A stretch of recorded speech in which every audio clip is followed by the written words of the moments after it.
ఈరోజు ప్రకటించిన 115 నియోజకవర్గాల్లో కూడా ఒక్క ముదిరాజ్ అభ్యర్థి కూడా లేడు.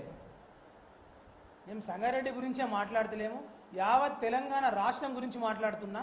ఈరోజు మన గౌరవ ముఖ్యమంత్రి గారు ప్రకటించిన 115 నియోజకవర్గాల్లో ఒక్క ముదిరాజ్ బిడ్డకు కూడా స్థానం కనిపించలేదని చెప్పేసి ఈరోజు మేము తీవ్ర నిరాశ నిస్పృహలకు లోనైనాం.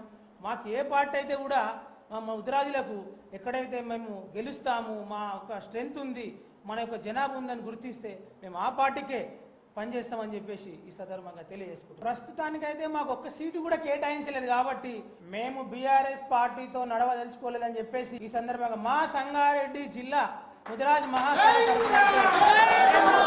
మేమందరం కూడా మాకు ఏ పార్టీ అయితే మా ముదిరాజులకు సీటు కేటాయిస్తుందో మేము ఆ పార్టీకే పనిచేస్తామని చెప్పేసి ఈ సందర్భంగా తెలియజేస్తాం.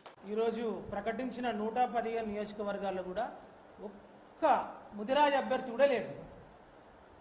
మేము సంగారెడ్డి గురించే మాట్లాడతలేము, యావత్ తెలంగాణ రాష్ట్రం గురించి మాట్లాడుతున్నా. ఈరోజు మన గౌరవ ముఖ్యమంత్రి గారు ప్రకటించిన 115 నియోజకవర్గాల్లో ఒక్క ముదిరాజ్ బిడ్డకు కూడా స్థానం కనిపించలేదని చెప్పేసి ఈరోజు మేము తీవ్ర నిరాశ నిస్పృహలకు లోనైనాం. మాకు ఏ పార్టీ అయితే కూడా మా ముదిరాజులకు ఎక్కడైతే మేము గెలుస్తాము, మా యొక్క స్ట్రెంత్ ఉంది, మన యొక్క జనాభా ఉందని గుర్తిస్తే మేము ఆ పార్టీకే పనిచేస్తామని చెప్పేసి ఈ సందర్భంగా తెలియజేసుకుంటాం. ప్రస్తుతానికైతే మాకు ఒక్క సీటు కూడా కేటాయించలేదు కాబట్టి మేము బీఆర్ఎస్ పార్టీతో నడవదలుచుకోలేదని చెప్పేసి ఈ సందర్భంగా మా సంగారెడ్డి జిల్లా ముదిరాజ్ మహాసభ మేమందరం కూడా మాకు ఏ పార్టీ అయితే మా ముదిరాజులకు సీటు కేటాయిస్తుందో మేము ఆ పార్టీకే పనిచేస్తామని చెప్పేసి ఈ సందర్భంగా తెలియజేస్తాం.